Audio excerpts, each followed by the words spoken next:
Assalamualaikum warahmatullahi wabarakatuh. Halo anak-anak Surabaya. Hari ini kita akan mengunjungi Monumen Tugu Pahlawan yang ada di kota Surabaya. Monumen ini didirikan untuk mengenang peristiwa 10 November 1945. Di sini anak-anak Surabaya berjuang untuk mempertahankan kemerdekaan Indonesia. Jadinya kota Surabaya dijuluki kota pahlawan. Yuk langsung aja kita lihat lebih dekat.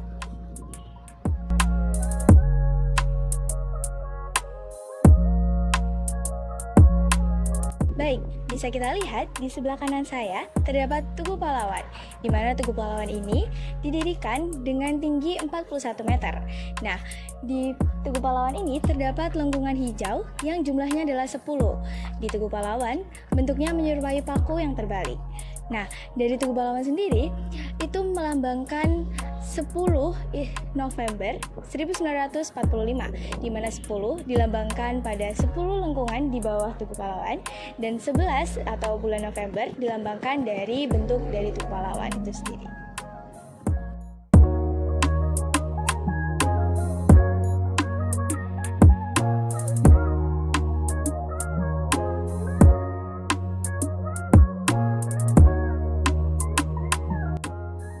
Nah, jadi di bawah dari Tugu Pahlawan terdapat museum yang berisi tentang benda-benda atau monumen-monumen bersejarah.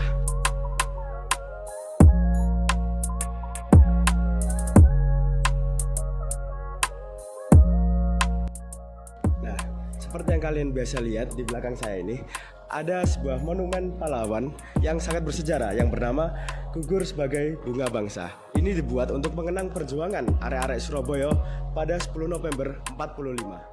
Nah, bisa kalian lihat juga di sini ada sebuah foto yang menampilkan pada pasca pertempuran 10 November 45. Jadi di sini ada tentara Inggris yang mengambil keris dari perumahan warga karena mereka sudah terdesak. Jadi mereka mengambil apapun yang ada di rumah para warga. Salah satunya adalah keris.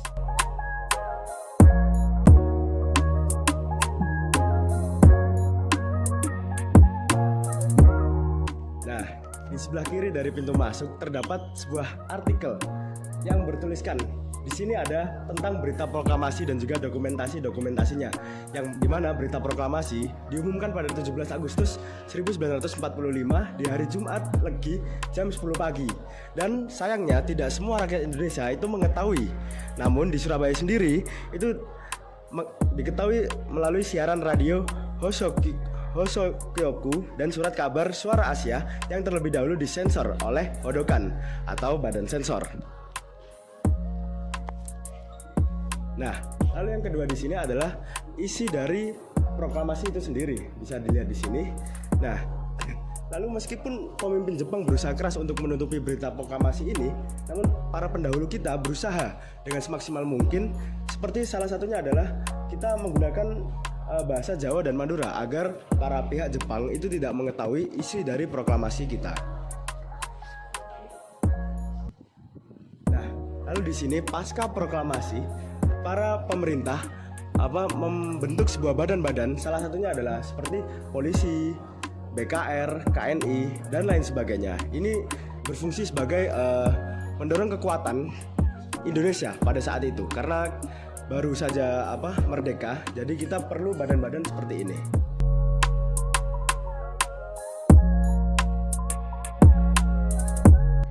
Nah, seperti yang aku jelasin tadi, setelah pasca proklamasi dibentuknya badan-badan seperti Polisi Istimewa, terus KNI dan juga BKR. Dan di sini adalah dokumentasi dari terbentuknya badan-badan tersebut. Seperti ini. Ini adalah dokumentasi asli dari BKR, yaitu Barisan Keamanan Rakyat. Lalu di sini ada KNI. Jadi KNI sendiri adalah Komite Nasional Indonesia. Jadi ini adalah bangunannya yang terdapat di Jakarta. Nah, lalu yang terakhir di sini ada pasukan polisi istimewa. Jadi seperti ini bentukannya seperti zaman dahulu pasca proklamasi. Selanjutnya di sisi museum lainnya terdapat sejarah masa pasca proklamasi. Lalu di sebelah sini terdapat bacaan sejarah tentang perobekan bendera Belanda di Hotel Yamato yang terjadi pada tanggal 19 September 1945. Selanjutnya ada kegiatan penyerbuan markas Kein Petai pada tanggal 1 Oktober 1945. Dan yang terakhir ini ada pendaratan tentara sekutu di Surabaya yang terjadi pada tanggal 25 Oktober 1945. Nah, selanjutnya di sisi sebelah sini terdapat ruang diorama elektronik. Di sisi sebelahnya sini terdapat bacaan sejarah mengenai resolusi jihad pada peristiwa pertempuran di Surabaya. Bisa dilihat di sebelah sini ada miniatur yang dibuat pada saat tentara sekutu datang pada Surabaya. Nah, selanjutnya teman-teman, di belakang sini terdapat beberapa pakaian yang dipakai pada saat kegiatan tersebut. Selanjutnya di sebelah sini juga ada penjelasan mengenai pertempuran di depan Gedung Nasional.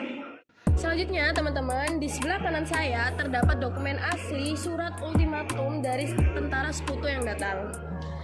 Lalu di sebelah kiri saya terdapat topi perwira Angkatan Laut Jepang.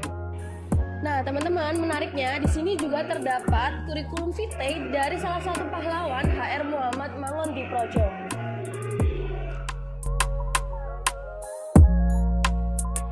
Oke, jadi di sini ada dokumentasi dari Rumah Sakit Simpang Tempo Dulu yang merupakan tempat untuk perawatan atau pengungsian dari pemuda-pemuda Surabaya saat peperangan.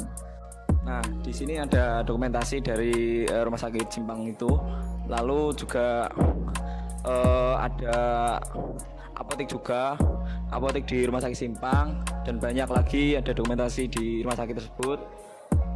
Selanjutnya di sini juga ada para dokter yang mengabdi dulu di Rumah Sakit Simpang, ada perawat, ada susternya juga. Selanjutnya di sini juga ada gazebo yang ada di halaman rumah sakit. Lalu ada beberapa dokter juga di sini, ada pasien, ada dokter. Nah, tidak hanya sebagai rumah sakit, Rumah Sakit Simpang juga berperan besar dalam perjuangan kemerdekaan Indonesia tahun 1945. Sejumlah dokter yang merupakan tokoh-tokoh pergerakan pernah mengabdi di rumah sakit ini. Salah satunya adalah Dr. Sutomo itu sendiri. Oke, selanjutnya di sini ada miniatur dari markas Camp Petai. Markas Camp Petai ini pernah dikuasai oleh pejuang arek-arek Surabaya yang menjadi salah satu tempat yang dibombardir oleh tentara sekutu pada 10 November 1945 sebagai akibat dari penolakan arek-arek Surabaya terhadap ultimatum atau ancaman dari tentara sekutu. Nah, selanjutnya di sini ada peta jalur pengungsian. Untuk yang titik tengahnya ini ada Rumah Sakit Simpang sendiri. Lalu untuk pengungsiannya dulu itu ke arah Sidoarjo, Malang, Mojokerto, Gresik, dan Lamongan. Oke, selanjutnya di sini juga ada peninggalan dulu dari alat medis, ada tas medis, ada beberapa alat medis di sini. Sini juga ada perban yang digunakan untuk membuat luka, membalut luka, dan merawat pasien-pasien dari waktu perang dulu. Selanjutnya di sini ada Rumah Sakit Simpang itu sendiri. Nah, bentukannya seperti ini kurang lebih. Oke, di sebelah sini ada sejarah pembangunan Tugu Pahlawan. Nah, di sini ada desain konstruksi awal Tugu Pahlawan seperti ini. Lalu di sini juga ada proses peletakan batu pertama Tugu Pahlawan oleh presiden pertama kita, yaitu Presiden Insinyur Soekarno. Di sini juga ada pondasi dasar Tugu Pahlawan, ada dokumentasinya juga, suasana lembur pengerjaan pembangunan, dan piagam pembangunan Tugu Pahlawan. Di sini ada juga rencana monumen Tugu Pahlawan desainnya. Oke, nah di sini merupakan gambar-gambar dari rancangan Tugu Pahlawan itu sendiri, rangka konstruksi, bagian dalam, pekerjaan konstruksi Tugu Pahlawan, dan juga ada denah rencana Tugu Pahlawan juga. Nah, ini suasana hasil pembangunan Tugu Pahlawan dan acara peresmiannya. Ini sudah tampak tubuhnya yang ada di atas museum ini. Ini juga ada foto dari Presiden Insinyur Soekarno dalam kegiatan peresmian Tugu Pahlawan. Selanjutnya di sini juga ada buku pidato Bung Karno ketika peresmian Tugu Pahlawan. Bukunya ada di sini.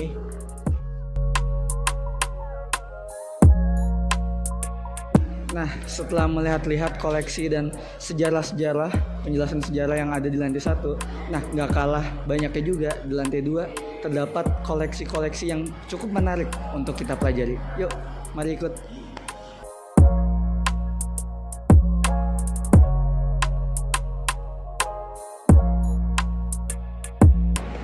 Nah, di lantai 2 ini kita langsung disambut dengan foto dari tokoh-tokoh dan juga terdapat quotes-quotesnya seperti itu.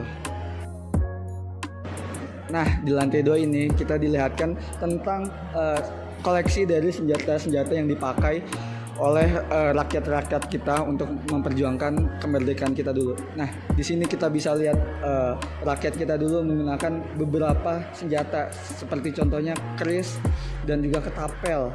Bahkan terdapat bambu runcing. Di sini juga terdapat parang. Jadi ini merupakan senjata-senjata otentik yang dipakai oleh rakyat Indonesia dahulu ketika memperjuangkan negara Indonesia. Nah, di sini juga terdapat koleksi peranti-peranti atau perangkat yang dipakai untuk penyokong rakyat kita untuk memperjuangkan. Di sini juga terdapat tas untuk teleskop, kemudian terdapat kompas.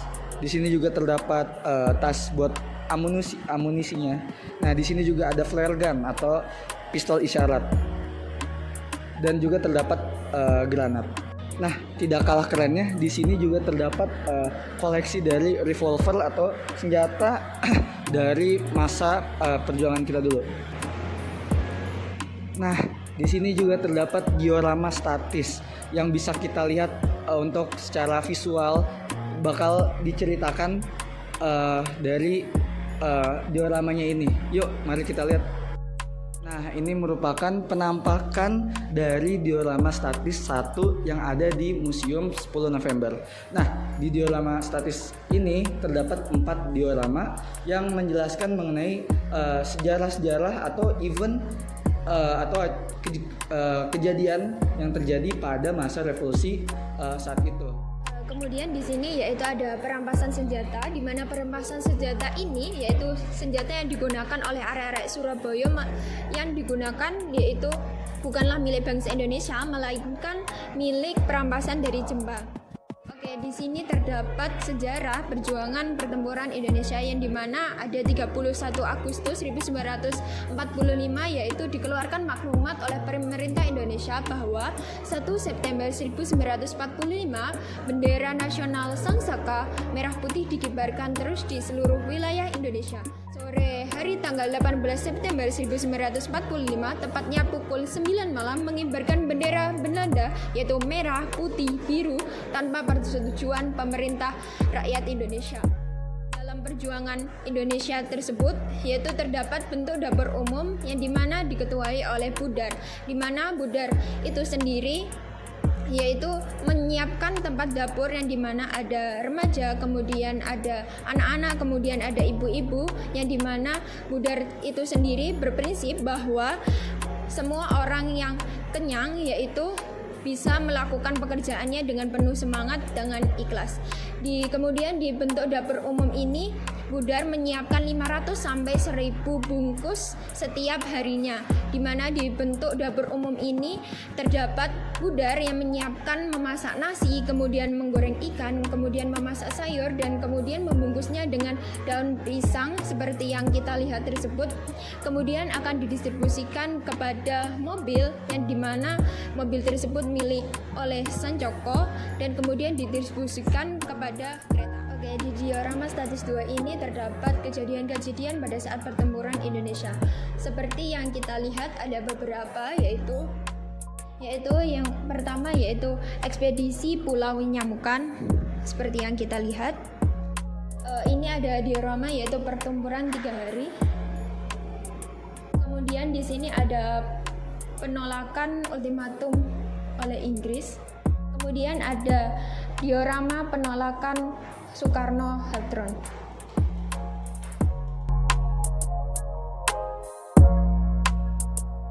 Nah, itu tadi kita udah mengunjungi Monumen Tugu Pahlawan dan Museum 10 November.